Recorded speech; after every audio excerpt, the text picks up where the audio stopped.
Good evening. I am here to talk to you today in a quick few minutes. I'm going to be testing out a presentation that I'm going to be giving tomorrow at the high school where I work as a paraprofessional. I'm wanting to showcase some of the things technology-wise applications that I'm giving for students who are having special accommodations and modifications. I work with a lot of students that have individualized education plans, also known as IEPs. But I'm finding that there are many other students who I work with who don't have IEPs, however, can equally benefit from the services that are given. And so today I want to talk about technology for students with special needs.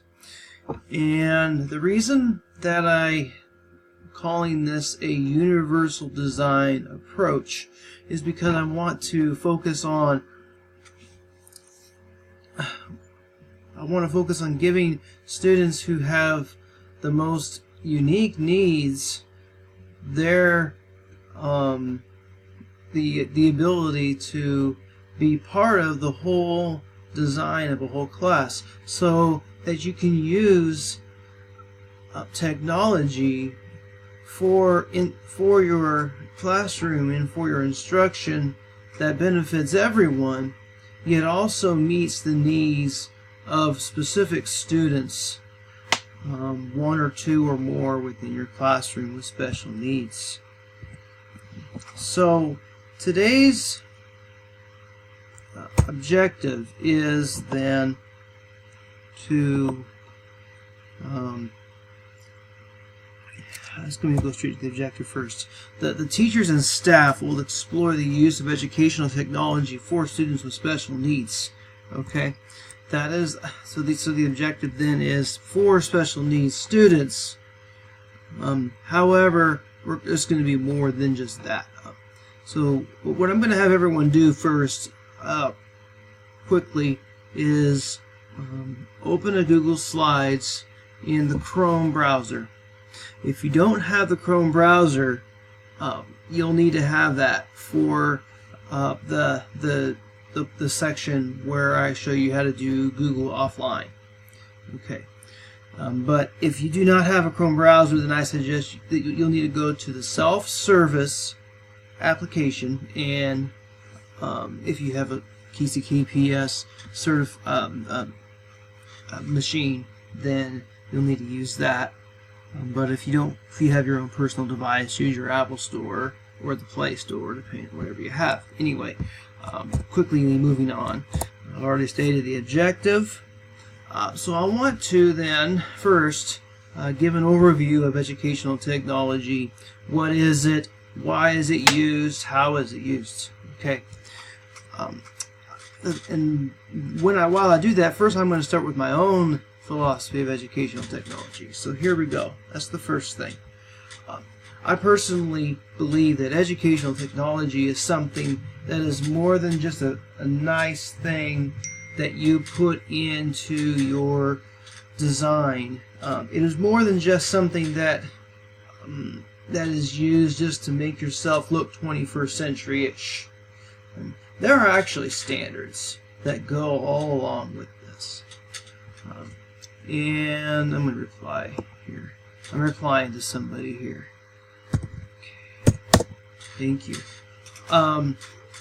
Educational technology bridges gaps between the teacher and the learner, and the learner and the learner.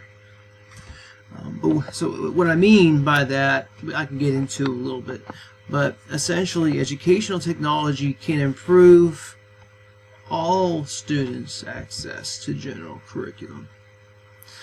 And so I firmly believe that as a paraprofessional, part of my job is to sit down with students, and I love sitting down with the students and being able to pinpoint that really small step that other teachers are skipping over, not because it's their fault, but because most of the other classmates that they have are getting it, but they're not, and because their learning style is a little bit different. And I really love being able to pinpoint on that specific little detail, that one little barrier that's making it difficult for them, that's distracting them from getting to the critical content that they really, really need to get to. So that's why I really believe that educational technology is an excellent tool for that. Moving on with my let me reply to my wife here. All right. Okay, so now I'm going to get into the meat of this now. So why educational technology, and why for students with special needs? Well, educational technology, first of all, I've already said that it bridges gaps. Okay, but it also does it in a very interesting way, in that it can focus on students not just with disabilities, but it focuses on different abilities. In fact, it even turns upside down the whole idea of disability, and it really begins to acknowledge that there is something very important to see in those students who need extra support, that they might be really they might have a weakness and a significant one in math, yet they may excel in literacy. Or it may be that they're an excellent student, they have a great mind, but their physical conditions that they have mean that they miss a lot of class time. Or it may mean that they need someone to help write for them, or they need something read to them, because it just takes too long for them to go from book to screen, book to whatever. So the point is that then it can add independence for students with special needs. It also can be a form of assistive technology, and it can be used to improve the access of general education for students with special needs. Okay, so what is then an exceptional learner, however? Some of you have probably heard students with special needs and exceptional learners, etc., etc. Well, an exceptional learner is really a broader category of, and it can mean students of many abilities, many different giftings, many different strengths, learning modalities, meaning they can be someone who is actually very, very gifted student, or it can just be someone who has very poor auditory sensory and therefore can't really process information verbally, and so they really must have the visual and the tactile things. Okay. The exceptional learner, though, has the right by law, when they're identified and under an individualized education plan, to be placed in the least restrictive environment. What that really means, though, is that for many students, it's going to mean that they will have, to the least restrictiveness, they might just have a math goal, and all that means is they have a paraprofessional or a special education teacher for a certain number of hours in the math class that they attend. And they attend every class with their peers who don't have IEPs. To the most restrictive being that they have very significant developmental disabilities and physical disabilities as well, and therefore aren't really, it's not the education of the general public, the kids isn't suitable for them, yet there is education that they can benefit from in other ways. Most of the students that you and I see, though, are the ones who are the less restrictive ones. I am going to move on because I've been talking for a long time here. So the benefits of special education technology for SPED is that educational technology can pave the pathway for students. And this is where the strength is, for students with disabilities to gain the 21st century skills, primarily in creativity and innovation and in digital citizenship. There is a potential that educational technology can be a strength for students for whom technology is a major enabling factor for them and a major motivational factor, and that it gives them better access to curriculum. The definition of assistive technology here, I'm going to move on because I don't want to take too much time. The IDEA law, some we may have heard of. This is again where that is.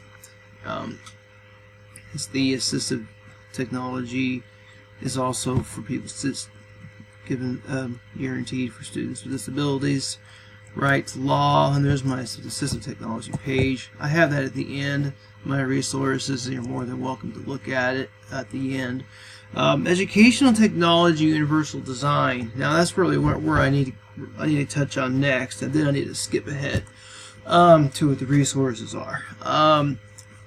I have a video. I don't have time to show it right now. Maybe afterwards, if anyone's interested, I'd love to share that with you or share with you the link. But the video basically says that universal design comes from primarily the urban development in urban planning and architecture sector in constructing buildings that would enable specific people with specific physical disabilities, yet it would benefit everyone. For example, ramps going up to a building would benefit someone with a wheelchair who can't go up steps, yet also a person who isn't able to walk very well, who has poor use of their knees, but they can walk fine. They can walk upstairs fine, but it still benefits them to have the ramps. Other examples would be, like at my house, I have lighting in a lot of my closets. They installed, and it's wonderful because I can stay inside my closet now.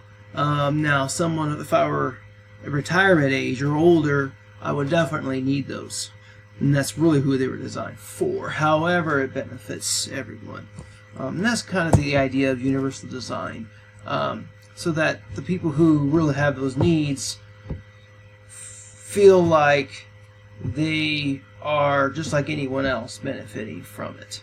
And they don't feel like they're being singled out. And that's a huge, huge asset in curriculum design when we need to watch out for the stigmas that go with having an IEP. So I am out of time on here. I basically gave a rundown of what all of this is. So I'm going to talk about Google Drive, Google Docs, Google Slides, and Google Sheets in 1 minute. So here we go. The Google Drive is in Inspiration 9 and Read-Write Gold are all available in the self-service app. And here's how you can get into it. Okay, your printouts show you how to get into it. So I'm going to move on.